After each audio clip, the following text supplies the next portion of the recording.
Bir zamanlar Nuk adlı balaca bir kirpi var idi.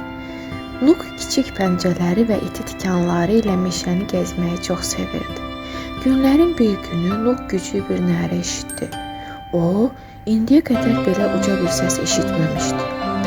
Bu səsi kim çıxardı, deyə Nuk maraqla səsə doğru getdi.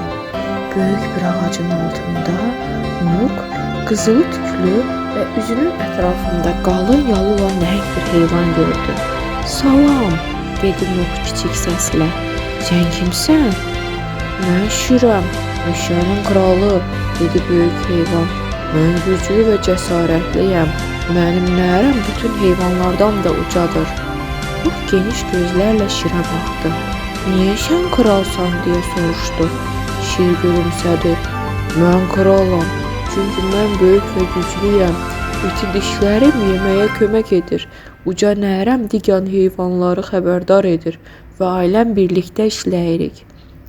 "Bu çox vacib səslənir," dedi Nuk. "Mən isə sadəcə balaca kirpiyəm."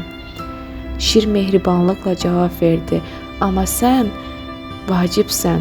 Sənin iti tikanların səni təhlükədən qoruyur. Sən ağaclara zərər vura biləcək həşəratları yeyirsən və meşənin böyüməsinə kömək edirsən. Hər canlı öz yolunda dəyərlidir." Nuk gülümsədi. "Mən də vacib olduğumu bilmirdim," Şir dedi. "Meşədəki hər bir heyvan xüsusidir. Böyük və ya kiçik, hamımız meşəyə öz yolumuzda kömək edirik."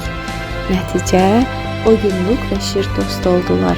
Nuk öyrəndi ki, fərqli olmaq səni xüsusi edən şeydir.